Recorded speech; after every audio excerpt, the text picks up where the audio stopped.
Hello, dear angels, unicorns, and dolphins. Last week, we discussed about your water resources. Let's start na po tayo sa water resources. And as our introductory topic, we have your water cycle or what we call your hydrologic cycle. We learned already the different processes under your hydrologic cycle.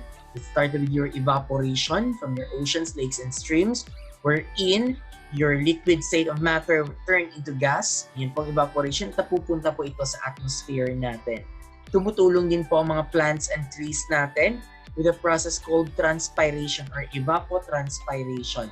Now, this evaporated water or your water vapor rather na nasa inyong atmosphere will condense into clouds. So, condensation will happen. So, kung kanina, from liquid to gas, ngayon babalik naman siya to gas to liquid in the form of your clouds. Pag masyadong mabigat yung clouds natin, then precipitation will happen. We discussed 4 different types of precipitation. Your rain, sleet, hail, and your snow. No, your sleet is parang ice pellets. While your hail naman is masyadong malalaki ng mga bato na ice. Your snow is like a cotton. It's so soft and made up of ice also. While your rain naman, meron din ting small version of rain. We call that one's your drizzle. Now, precipitation. When precipitation happens at the ocean, then babalik na po ang tubig sa ocean at nakakomplete na siya ng isang cycle. So, uulitin na naman po or babalik naman po ang tinatawag nating hydrologic cycle. Now, sir, what if, sir, ang precipitation happens on the continent or in the land? So, magkakaroon po muna ng infiltration. This infiltration, inaabsorb po ng soil natin or lupa, ang tubig, or coming from your precipitation. So, napupunta siya sa groundwater natin at kahit saan, sa mga aquifers natin. Tapos, sir, what if, sir, if saturated na masyado? What if di na kaya ang seeping? Wala nang seeping na nangyayari. Hindi na kayang i-absorb yung soil. So, the water will flow sa surface ninyo or above the surface. And we call that one as your runoff. Your water runoff or your surface runoff. Babalik at babalik ito sa streams natin and lakes. Tapos, evaporation will happen again. Ayan po, paulit-ulit na lang po ang hydrologic cycle natin. This time, we are going to discuss about your water resources. Now, when you talk about your water resources, these are your reserve of waters. These are your reservoirs of water that are useful or potentially useful to society. Again, class, when we say water resources, kailangan ito yung tubig na pwedeng gamitin natin, no? Na magagamit ng community or the society. Yung pwede natin gamitin sa kahit anong bagay, no? Maraming ways po to use your water resources. It can be domestic, industrial, agricultural, and many more. Later on, we'll discuss about that. Now, what are the sources of your water resources? Now, we have 3 major sources of your water resources. These are your groundwater, your surface freshwater bodies, and your salt water. Unahin po natin ang first source of water, which is your groundwater. When we talk about your groundwater class, it is the water which can be found below the Earth's surface. Nasa ilalim, kaya nga tinawag na groundwater. It only exists as patches of water filling pores and voids in the rocks. So, paano po napo-form ang ating groundwater, sir? Ayan po, makikita niyo po dyan sa picture, as the water goes deeper, the unsaturated zone, ayan po, nagkakaroon ng seeping, nag-ulan, di ba may precipitation tayo dyan. Tapos may seepage or seeping na nangyayari. Dadaan ang ating tubig ulan doon sa soil natin sa may unsaturated zone. As water goes deeper, the unsaturated zone, it passes through the interconnected openings of sand, gravel, silt, and clay until it reaches the saturated zone where it turns into groundwater. So as you can see po, doon sa side natin ng screen, sa may unsaturated zone natin, meron tayong pores filled with air and water. Ayun po. So itong mga pores or spaces in between of your sand, pwede sa gravel, sa silt, or clay. So these spaces, class, dito po dadaan ang tubig natin during seeping or seepage natin. Now, dadaan siya dito papunta sa ilalim. Then what will happen, sir? Sir, na dead end na, sir. Paano siya, sir? Dili na makalusot ang tubig. So, i-fill in na ba niya ang mga spaces? Yes, unti-unti niya nang i-fill in. That is why meron natin tinatawag na saturated zone where in those spaces class are nalagyan na siya ng tubig. Instead of air lang, purely water na lang po ang nasa loob ng mga spaces in between. Ayan po. Next, your groundwater has what we call your aquifers. Ayan. So these are the bodies of rock and or sediment with the ability to store and transmit water. Ayan, okay? Again, your aquifers are bodies of rocks and or sediment with the ability to store and transmit water. So ito yung mga spaces in between na kaya niyang magstay or mag-store, will serve as a reservoir of your water, kaya naging groundwater. Ayan po. And pwede rin po niya, kaya niya rin po mag-transmit ng tubig. No? So, your aquifers class, these are your commonly composed of common porous rocks that are highly permeable that allows water to infiltrate to the water table. Ito na yung pinag-usapan natin na, can you still remember when we had our discussion about your energy resources, particularly sa geothermal energy? Sabi natin, pag magtatayo tayo ng geothermal power plant, meron tayong tatlong elements na importante. Your heat source, your fluid, and saan yung ilalagay yung fluid natin? Doon sa reservoir natin. We discussed about permeable and impermeable rocks, di ba? May mga spaces in between sa rocks wherein pwede doon papasok ang fluid. Ganun din po ang sa aquifers natin. Yun nga po, napaka-advantage po if may mga aquifers po malapit sa heat source. Kasi mas madali po or mas easy lang po to get a steam para makapagtayo ka ng, ano ito tawag ito? Geothermal na power plant. Ayan. So, again, your aquifers commonly composed of common porous rocks that are highly permeable that allows water to infiltrate to the water table. When we say porous rocks, example ng porous rocks natin is your sandstones, your conglomerates, and your fractured limestones. So may mga spaces in between siya, class. No, malalaking spacing in between. So pwede dito mo store ang tubig sa sulod. Na pag mag-store na siya dito, class, then mapundo ng tubig, then we call that one is your groundwater now. Okay? That storage area, class, we call that one is your aquifers. Yung mga butas doon sa ilalim, we call that one is your aquifers. Okay? Nakuha? Now, your aquifers, class, meron din tinatawag na Aquitards or your Aquicludes. These are permeable rocks which do not allow water to pass through. So kung saan pag-agi sa tubig, sir?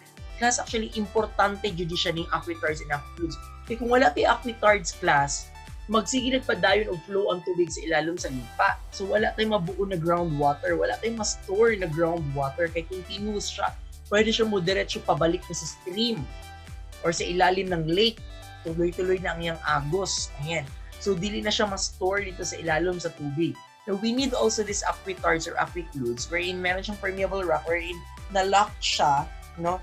Bakit importante, sir? For it does not allow your water to flow. So, it may confine the water. Yun yung sinasabi ko kanina. So, pag ma-confine na ang water natin, then we have your groundwater already. Ayan. Now, as you can see in this image, class, ayan po. Makikita niyo po ang Aquitard or low permeable confining layer. Ayan. Yung color orange natin dyan. Orange pang or flesh, pang tawag na color niyan. Or peach. O whatsoever, basta hindi siya color blue. Okay? Those are your Aquitard or low permeable confining layer. Now, look at this one. Doon sa may ibabaw na part lang po, na-absorb siya. Meron tayong recharge area. Yan po. Meron tayong recharge area dito. Tapos, hold on. I'll get my pen para may makikita kayo ng mga marks. We'll draw. Okay, this is your recharge area. Papasok yung tubig natin dito, papunta sa ilalim. But unfortunately, class, wala tayong Aquitard sa gilid. So therefore, pwede po ba tuloy-tuloy siya papunta sa wetlands, streams, springs natin? Opo, tuloy-tuloy ang tubig. Ito yung sinasabi ko, class, kanina na importante talaga ang Aquitard. Look at this one, yung nasa pinakailalim natin na groundwater. Ayan, this is your groundwater. Dahil may Aquitard tayo dito na layer, ayan, I'll change the color. Gawin natin pink. So, meron tayong Aquitard layer dito. Ayan. Because of this Aquitard layer, yung tubig po dito galing sa recharge area natin, papasok dito, may seeping na nangyayari. Infiltration happens. Then, nagkaroon ng saturation area. So, meron na tayong tubig. What happens sa tubig natin? Nagkakaroon tayo ng confined aquifer. Confined kasi nakulong siya because of our Aquitard. So, nanabatay groundwater class? Yes. Compared kanina dito sa ibabaw, wala tayong groundwater. Kasi nga po, tuloy-tuloy lang tubig, pwedeng babalik diretso sa springs, lalabas siya sa mga wells natin or wetlands, ayan, dire-diretso. Unlike here sa ilalim, nagkakaroon tayo ng confined aquifers kasi nga po, meron tayong aquitard. Importante siya para magkaroon ng, again, para magkaroon ng groundwater. Ayan, paulit-ulit na yun sa class ha, paulit-ulit na si sir. I hope nakuha natin yon. Alright, proceed tayo.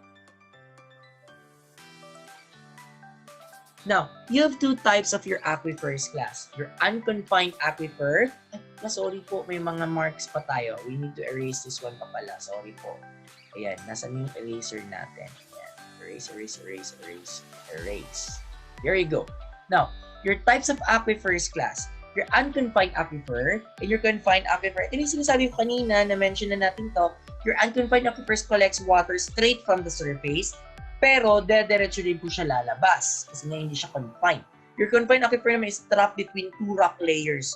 Kaya yung sinasabi ko kanina, na-trap siya ng dalawang Aquitards natin. So, kaya mas nakabuo tayo or nagkaroon tayo ng groundwater because of that Aquitard. So, confined aquifer. Your unconfined naman is open siya, still considered a groundwater. Yun nga lang, pwede siyang maubos agad kasi nga flowing siya papunta doon sa pabalik sa streams and lakes natin or wetlands. Okay? Next. Your aquifers class has recharge zone and discharge zone. When we say recharge zone, yung na-mention ko kanina, area where your water is replenished, kung saan po pumapasok ang tubig natin. And discharge zone naman is your area where water is extracted. Pwede doon sa pumps, wells natin, pwede rin po palabas sa streams. Those are your discharge zone. Yung nakikita natin sa image natin. Ayan, okay? Again, this is your recharge zone na nasa ibabaw.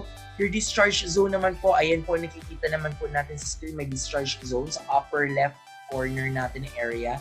So this is your discharge zone. Dito lahat palabas. Sa springs, streams, wetlands, meron tayong mga artesian well, ayan, or mga well or pumps, ayan, nakalagay dyan. Your recharge zone naman dito kung saan pumapasok ang tubig natin. Okay? I hope na naintindihan po about ang aquifers natin. Your aquifer, our water is extracted from your aquifers using your wells and pumps. Ay, sorry. Mali pagkabasa ni Sir. Okay? Ayan. Water is extracted from aquifers using your wells and pumps. As in, sir, especially those nasa confined aquifers natin. We need wells and pumps. What's the difference between your wells and pumps? Your wells are pipes or tubes drilled into the ground to penetrate into aquifers. That is your well. Meron na ito, wishing well, may balon. So, magkuha lang ka dito, magkabuk-kabuk ka dito yung tubig. While your pumps naman po are usually used to move water from aquifer to the surface. May mga wells na merong pumps, meron ding well lang na well, meron din po pumps lang na pump lang talaga, na usay lang na ginabomba na to palabas. Ginabomba pa na siya para mapalabas ang tubig. Mga nasa poso, yung mga nasa bukid-bukid na to before, kaya maglaba-laba sila, magsakay-sakay sila sa kahoy. And experience din yan ni Sir noon. Next, meron tayong tinatawag ng artesian well. Itong artesian well naman, these are the water reach the surface without being pumped. No? Masyadong malakas na yung pressure sa ilalim kaya hindi na kailangan ng pump class. Kaya kusang lumalabas na po ang tubig natin. Ayan. May well, kasi yung well kanina na pinag-usapan natin, kailangan pa i-extract ang water. Ito naman, may well siya pero hindi na kailangan extract ang water kasi kusang lumalabas na ang tubig because of the pressure. And we call that type of well as your artesian well. Kumura ka rin yung ginaingon sa unang tubod. Ayan. Hala, nagasirit-sirit, nagbulwak ang tubig dito. Ayan. So, this is an example of your artesian well. The next type of your water or source of water is your salt water. Ayan, tapos na tayo sa groundwater class, salt water na tayo. This is another potential water source but cannot be used directly for human consumption. Bakit po? Sa pangalan pa lang niya class, it's salty water. So salty, may sodium chloride content siya. May salt tayo dyan. So, paano siya magamit, sir? Kailangan siya mag-undergo with a process called desalination. We call that one process your desalination. It may be purified into a fresh water through your desalination. Ito klaseng example ng desalination process natin. Anong ginagawa, sir, sa desalination? As you can see po, meron tayong solar still dyan. Nasa tubig dagat. May tubig dagat sa loob. So we use the heat of the temperature, the heat of your sun, the heat energy coming from your sun. So ano mangyayari pag ma-expose ang water? Will there be evaporation? Yes, nagkakaroon ng evaporation. What will happen next, sir? Evaporation, then mag-condense siya dito sa cover natin. May number 3, sa glass niya or plastic. So magdikit dira ang inyuhang itong water vapor. So mag-condense siya, magsingot-singot. Maragod ka lang sa rice cooker, di ba? Ang tubig mag-boil, tapos masangin sa itong cover, magsingot-singot dito. And so, yan ang number 3. Then clean water drains downward into outer trough. Now, it's not trough, it's trough. Ayan, trough. Sorry po. Ayan, okay. Ayan. So yung number 3 natin, as you can see, nag-condense dyan sa glass, tapos mag-flow na ang tubig sa gilid. Ayan, okay? So mag-flow na lang po ang tubig. Ay, sorry, lipat. Ayan. So mag-flow ang tubig sa gilid. Ayan po. Dito, sa gilid. So muagi na siya dire, tapos isalod siya dire class. So kanina area dire yung kilid niya, na dirato ang ginatawag na fresh water. Nga naman sir, di ba pag evaporation, iiwan po ang ating salt content doon sa tubig lang. Okay? So, hindi po siya nadadala or nasabay sa inyong evaporation na process. So, this fresh water now can be used na. Desalinize na siya. No? Na-desalination of process ang nangyayari. Okay? Natanggal na ang salt content. Okay? Or ang saline content ng inyong water. Yan. So, inana ang process niya, class ha. So, example lang to siya. Then, there are many ways pa po para ma-clean or ang salt water natin ma-convert into, fresh water. Alright? Continue. The third type, class, is your surface water. Yung surface water naman natin, class, these are your water trapped as ice and your rainwater. Or lahat ng mga water na makikita natin above the surface, we call that one as surface water. It includes your water sa streams, lakes, yan po.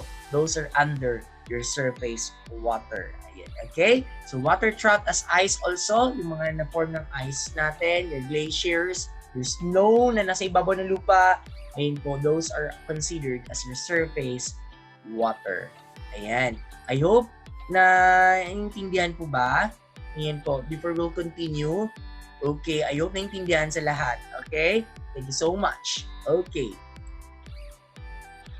Now, let's continue with your important product from your water resources.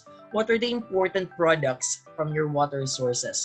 In the Philippines, class, ito po ang mga importanteng product or ways na paggamit natin sa ating water resources. Domestic use, 48%, mostly sa domestic use. Konti lang po sa industrial use, which is 15%, and agricultural use, 37%. When we say domestic use, this refers to the water use at home.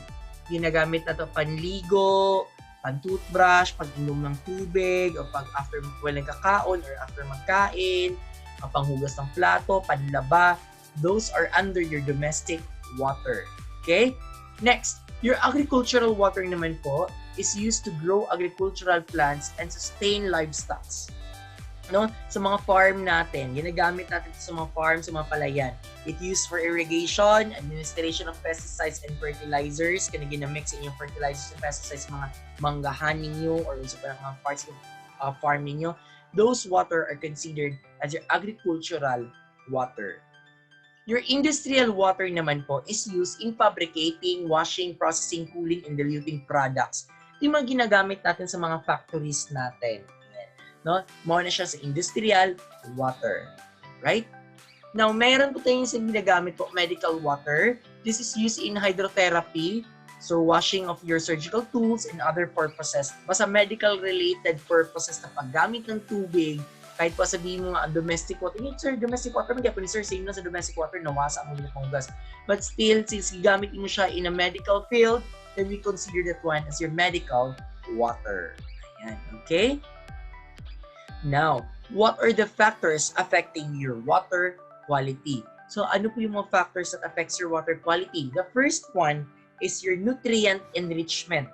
When bodies of water receive excessive amounts of nutrients, meron tayong tinatawag na eutrophication. There's an excessive amount of phosphorus and nitrogen. So what will happen, sir, sa eutrophication? Now, if there are more elements, There will be encouragement of growth of algae. So maraming algae na lalabas sa tubig natin, no? Mas maraming algae. So there's encouragement or parang open siya for growth of algae pag masyadong maraming amounts of your nutrients. Next, pag maraming algae, sir, your algae needs oxygen, right?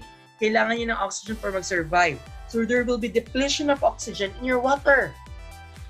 Kaya mo consume si algae ninyo. And then some algae produce harmful toxins. So less oxygen na inyong water, ang nangyayari pa, some algae naman nag-produce ng harmful toxins. So nasisira po ang ating tubig, ang quality ng tubig natin. Well, sir, no, amazing. Dapat malipay ta kay dagang nutrients ang sulod sa tubig. Na po siya disadvantage? Yes po, meron din po. And especially when eutrophication happens. Ayan. Next, your acid rain. When you say acid rain, these are your rainwater that is more acidic than normal. It causes acidification of your freshwater system and may also affect your soil because syempre kisa man din mag-absorb. Di ba naman tayo ginatawag ng infiltration? So dadaan din siya sa soil. This acid po, masangit siya or ma-filter siya sa soil. So maka-affect din talaga siya sa soil natin. Now sir, bakit nagkaroon ng acid rain? From your burning of fossil fuel, what will happen? There will be sulfur dioxide and nitrogen oxide in your atmosphere. Then it will mix in the water vapor, forming your acid rain. Okay? So again, this sulfur dioxide and nitrogen oxide from burning of your fossil fuel, it will mix sa inyong water vapor, forming your acid rain. Kaya na-form po, nagkakaroon tayo ng acid rain. So it may also affect humans, like your lung disorders, and may also affect non-living forms. No, masisira ang quality ng mga pader, ng mga statue.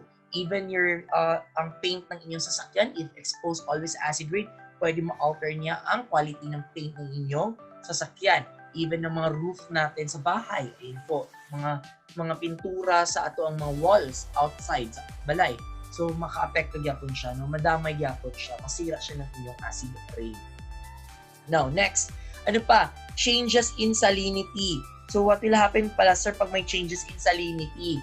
So it can affect agriculture and livestock. High salinity may result from agricultural drainage from high salt soils. Ano pa? Industrial activities which introduce salts to the water and municipal water treatment operations. No? Yun po, yung changes in salinity, kaya nga yung salt water natin kanina, di ba, ginaagi natin sa process na desalination kasi kailangan niya natin tanggalin yung mga salt content ng tubig. Because it's not helpful po or dili siya magamit dayon yan para sa society. Next, your pathogenic organisms. This includes your bacteria, protozoa, and some viruses. Now, what will happen pala, sir? These pathogens may come from your human and animal feces. No, pwede gikan sa mga tae. And also from your free-living species. No?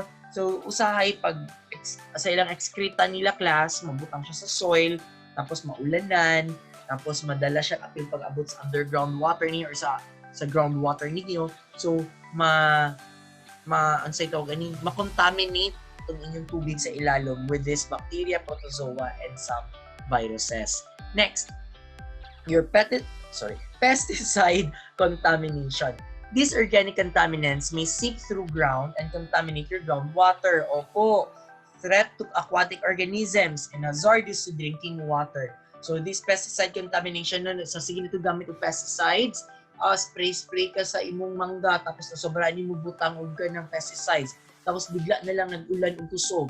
Tapos what will happen, nadala ang iyong pesticide na absorb sa inyong soil and then na-contaminate inyong groundwater. Pwede po direct siya mag-contaminate sa inyong streams pag mag-run off lang siya or surface run off towards your streams. So what will happen, your aquatic organisms na nasa streams natin, pwedeng mga ma-typhoid sila o ma-poison sila.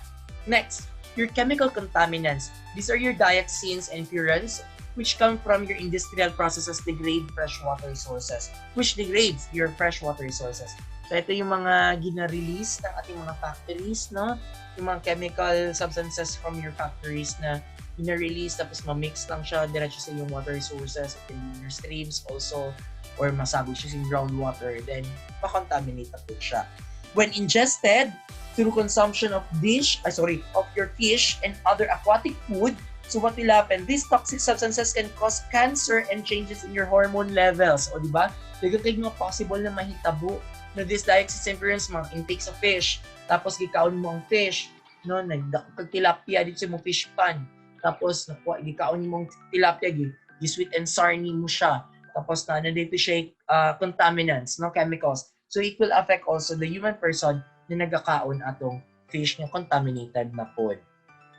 Now, what are the effects of your poor water quality? So poor water quality could lead to more serious problems in the future. Humans, wildlife, and the environment would all be vulnerable to the effect of poor quality water. Now, your aquatic life, and kabalik naman siguro ta class, no? Halata na kayo, no? What will be the effect of your poor water quality sa aquatic life natin? Contaminated ang fish. Ano pa, pag makaon sa tao, mamatay ang tao, o magkasakit po ng tao. Ano pa, mas worst class, dili lang makontaminate ang fish, but pwede siya ma-poison dyan mismo, so mamatay ang mga fish. No? Ang mga plants nga nasa ilalong na gina-serve as a shelter also sa inyong mga other aquatic life or aquatic life, no? Yun nga, animals. So pwede siya makadaot yapon, no? So mawala ilahang natural habitat, masira na, damay-damay na. How about to your humans, no? Waterborne diseases, mo na siya. Or those are transmitted through your water that can cause death to humans. So, ayan, no? Minum ko tubig na dili maayo, gaw at ilapin, magka-diarrhea na tayo, na waterborne diseases na. Kakaroon na ng mga amoeba, babiasis, mga ganon. So, malaking problema din po yun para sa mga tao. Alright? Next, water management. When we say water management, ayan, so this refers to all activities compassing planning, developing, distributing, and optimizing water resources. So napakarami pong mga different ways, no, to manage our water.